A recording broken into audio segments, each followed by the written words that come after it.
बिस्मिल्लाहिर्रहमानिर्रहीम। अस्सलाम वालेकुम दोस्तों, नई वीडियो में खुश आमदीद। दोस्तों, सऊदी अरब एटमी हथियार बनाने लगा।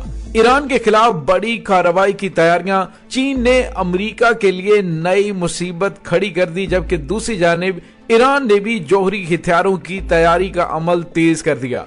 वीडियो की तफसील में जाने से पहले आप देख रहे हैं हकीकत की दुनिया डॉक्टर अली के साथ। हमारा चैनल सब्सक्राइब करके घंटी के निशान को दबाना मत भूलिएगा। इस वीडियो को ज्यादा से ज्यादा फेसबुक, व्हाट्सएप और सोशल मीडिया पर शेयर जरूर करें। शेयर और लाइक करने के साथ साथ कमेंट बॉक्स में पाक फौज जिंदाबाद, पाकिस्तान पाइंदाबाद और पाकिस्तान के गुमनाम हीरोज को सलाम का नारा कमेंट जरूर कीजिएगा।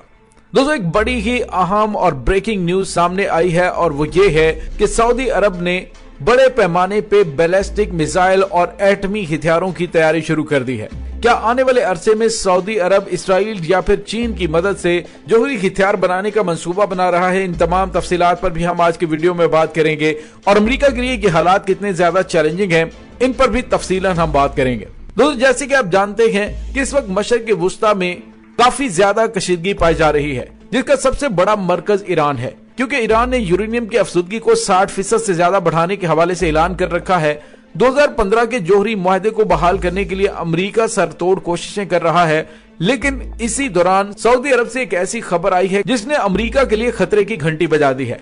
दोस्तों, एक तरफ इसराइल नहीं चाहता कि ईरान 2015 के जौहरी मुआहदे में वापस जाए, क्योंकि उसके बाद उस पर पाबंदियां खत्म हो जाएंगी और वो पहले ही मिसाइल टेक्नोलॉजी और दीगर असलहा साजी में इतना खुद कफील हो चुका है कि इसके बाद वो एटम बम ना भी बनाए तो इसराइल के लिए बहुत बड़ा खतरा है, या फिर अंदर खाते एटम बम पर वो काम जारी रखेगा। दोस्तों, दूसरी जानिब सऊदी अरब से आने वाली खबर भी अमेरिका के लिए एक बहुत बड़ी खतरे की घंटी है। अमेरिका, जो कि 2015 के जौहरी मुआहदे को बहाल करने के लिए मुज़ाकरात के 8वें दौर में दाखिल हो चुका है, अब सऊदी अरब से जो खबर आई है कि वो चीन की मदद से मिसाइल टेक्नोलॉजी में काफी ज्यादा जिद्दत इख्तियार कर रहा है और यहाँ तक कि एटमी मिसाइल की तैयारी पर काम कर रहा है, तो इसके बाद ईरान कभी भी अपने दिफा पर कंप्रोमाइज नहीं करेगा कि अमेरिका की जानिब से सऊदी अरब को तो खुली छूट दे दी जाए और ईरान के हाथ बांध दिए जाएं।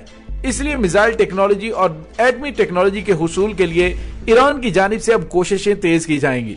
दोस्तों, सऊदी अरब चीन के दरमियान मिसाइल टेक्नोलॉजी के शोबे में जारी ताउन कोई नई बात तो नहीं है, लेकिन इस बारे में CNN की जो रिपोर्ट जारी हुई है उसमें उन्होंने बताया है कि अमेरिका के इंटेलिजेंस इदारे तकरीबन 3 साल पहले से दोनों मुमालिक में जारी इस ताउन के बारे में जानते हैं और हत्ता कि इस बारे में इंटेलिजेंस रिपोर्ट साबिक अमेरिकी सदर जो बाइडेन तक पहुंची भी थी, लेकिन उसने असलहे की तिजारत को नुकसान पहुंचने के खतरे की वजह से खामोशी इख्तियार कर ली थी और उन रिपोर्टों को अमेरिकी कांग्रेस में जाने से रोक दिया था।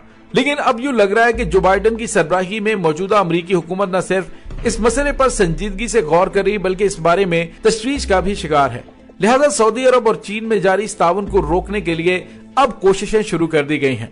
अमेरिका की जानिब से सऊदी अरब और चीन के दरमियान मिसाइल टेक्नोलॉजी के शोबे में जारी ताउन को खत्म करने के लिए जो कोशिशें की जाने वाली हैं, वो खित्ते में एक नए चैलेंज का बायस बनेगी, जिसे सऊदी अरब का मिसाइल चैलेंज कहा जा रहा है। इस चैलेंज का सबसे पहला नतीजा, जिसने हर चीज से ज्यादा अमेरिका को परेशान किया है, वो सऊदी अरब में चीनी साख्ता मिसाइलों की पैदावार है। इससे पहले सऊदी अरब चीन से मिसाइल दरामद कर रहा था, लेकिन अब सऊदी अरब में ही चीनी मिसाइल तैयार होना शुरू हो गए हैं। ये बैलिस्टिक मिसाइल हैं जिनमें जौहरी हथियार ले जाने की सलाहियत रखने वाले मिसाइल भी शामिल हैं। दोस्तों, मई 2014 में सैफ अब्दुल्ला नामी एक फौजी परेड मुनक्कद हुई थी, जिसके आखिर में चीन का जौहरी मिसाइल EDF-2 भी दिखाया गया था।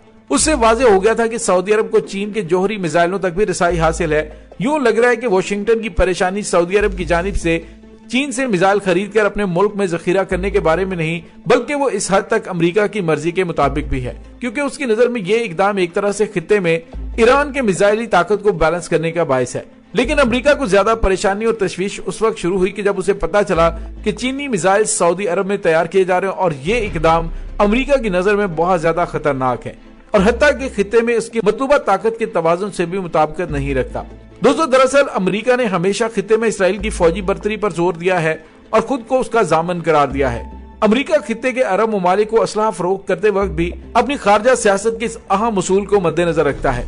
चीन की जानिब से बैलिस्टिक मिसाइलों जैसे स्ट्रेटेजिक असलहे की मार्केट में दाखिल होना अमेरिका की नजर में खित्ते में ताकत का तवाजुन बिगड़ने का सबब बन सकता है। इसका नतीजा खित्ते की बागडोर इसके हाथ से निकल जाएगी और इसका नतीजा अमेरिका की खित्ते से छुट्टी की शक्ल में नजर आएगा। इसी वजह से अमेरिकी न्यूज चैनल CNN ने जो रिपोर्ट सऊदी अरब के इलाके अल-दवादमी में मिसाइल तैयार किए जाने पर बनाई, अमेरिकी हुकूमत के लिए इसे एक बहुत बड़ा खतरे की घंटी करार दिया गया है। अमरीकी हुक्काम ने ऐलान किया कि वो ऐसी तमाम कंपनियों को सजा देंगे जिन्होंने चीन से मिसाइल टेक्नोलॉजी सऊदी अरब मुंतकिल करने में सहूलत फराहम की। इस खबर को अमेरिका की जानिब से सऊदी अरब को वार्निंग करार दिया जा सकता है। ये वार्निंग इस वार्निंग की हद तक है जो अमेरिका ने मुत्तहिदा अरब अमारात को दी थी और उसके नतीजे में उस खलीजी रियासत में जेर तामीर चीनी फौजी अड्डा बंद कर दिया गया था। दोस्तों अब देख लें कि बाकी के सऊदी अरब को दी जाने वाली अमरीकी वार्निंग का नतीजा भी वैसा ही निकलेगा और सऊदी हुक्मरान भी अमरीकी दबाव के तहत चीन के साथ मिसाइल टेक्नोलॉजी के शोबे में जारी ताउन रोक देंगे या कि नहीं। मौजूदा हालात में यूं दिखाई देता है कि सऊदी अरब और चीन दोनों के लिए यह मसला स्ट्रेटेजिक अहमियत का हामिल है। दोस्तों गुज़िश्ता सालों के तजर्बात की रोशनी में सऊदी हुकाम अमेरिका पर माजी की तरह अंधाधुंध एतमाद नहीं कर सकते और चीन से स्ट्रेटेजिक असलहे के शोबे में ताउन का फैसला एक बुनियादी यू टर्न है जिसमें अमरीकी वार्निंग या फिर चंद पाबंदियों के बायस तब्दीली मुमकिन नहीं। दूसरी तरफ चीन भी शिद्दत से ऐसे इलाकों में अपना रसूख बढ़ाने के दर पे है जो अमरीका का पंडाल समझे जाते हैं। चीन इस हिकमत अमली के तहत अमरीका को मशरिक में अपनी सरहदों की जानिब बढ़ने से रोकना चाहता है। लिहाजा सऊदी अरब का मिसाइल चैलेंज अमरीका और चीन के दरमियान टकराव का एक नया मैदान बन चुका है और सऊदी अरब इस टकराव का फायदा उठाकर दोनों जानिब से फायदा हासिल कर सकता है। लेकिन अहम नुकता यह है कि ये चैलेंज सिर्फ 3 ममालिक तक महदूद नहीं बल्कि खिते और दुनिया के दीगर खिलाड़ी भी इसमें शामिल हो जाएंगे। दोस्तों इस तमाम सूरत हाल के अंदर अब ईरान भी आराम से नहीं बैठेगा जिसकी वजह से अमरीका की जानिब से ईरान के साथ 2015 के जौहरी मुआहदे में वापसी के हवाले से मुश्किलात पैदा होना शुरू हो जाएंगी। दोस्तों ईरान तो पहले की असलहा साजी में काफी ज्यादा जिद्दत इख्तियार कर चुका है और ये भी खबरें हैं कि ईरान जौहरी मिसाइल तक तैयार कर चुका है जो कि जौहरी वारहेड्स ले जाने की सलाहियत रखते हैं। और ईरानी फौजी जर्नलों की जानिब से हालिया दिनों में जो बयानात दिए गए हैं उसमें कॉन्फिडेंस को देखते हुए पता चलता है कि वाकई ईरान के पास कुछ ऐसे हथियार मौजूद हैं जो कि बड़े पैमाने पर तबाही फैला सकते हैं और खास तौर पर इसराइल ऐसे ही ईरान के जौहरी प्लांट्स पर हमला करने के लिए पागल नहीं हो रहा। उसको अंदाजा हो चुका है कि ईरान का जौहरी प्रोग्राम इस लेवल तक पहुंच चुका है कि वो किसी वक्त भी एटमी धमाके कर सकता है। अगर ईरान की जानिब से एटमी ताकत हासिल कर ली गई तो उसके बाद 2015 के जौहरी मुआहदे और दीगर आलमी मुआहदों की क्या हैसियत रह जाएगी। ये सब कुछ बेकार हो जाएगा और उसके बाद खिते में खास तौर पर इसराइल बैकफुट पर चला जाएगा और जो बार बार ईरान को धमकियां देता है, जिस तरह से एटमी ताकत हासिल करने के बाद भारत की जानिब से पाकिस्तान को धमकियां दी जाती रही और उसके बाद जब पाकिस्तान ने एटमी धमाके कर दिया और भारत झाग की तरह बैठ गया, उसके बाद से भारत की जानिब से इस तरह की गिदड़ भभकियां नहीं मारी गई। वरना तो भारत की जानिब से कहा जाता था कि अब पाकिस्तान की खारजा पॉलिसी हम बनाया करेंगे। लेकिन दोस्तों अब इन हालात में ईरान आराम से नहीं बैठेगा और मुमकिन तौर पर जो जौहरी मुआहदे में वापसी के हवाले से अच्छे इशारे मिल रहे थे और यूं लग रहा था कि जौहरी डील बहाल हो जाएगी, अब वो खतरात का शिकार हो गई है। दोस्तों इस तमाम सूरत हाल के बारे में आपका क्या कहना है, कमेंट सेक्शन में अपने ख्यालात का इजहार जरूर कीजिएगा। इसके साथ ही डॉक्टर अली को इजाजत दीजिए। इंशाल्लाह बहुत जल्द मिलते हैं एक नए वीडियो में। तब तक के लिए अपना बहुत सारा ख्याल रखिएगा। पाक फौज जिंदाबाद, पाकिस्तान पाइंदाबाद, पाकिस्तान के गुमनाम हीरोज को सलाम, अल्लाह वारिस।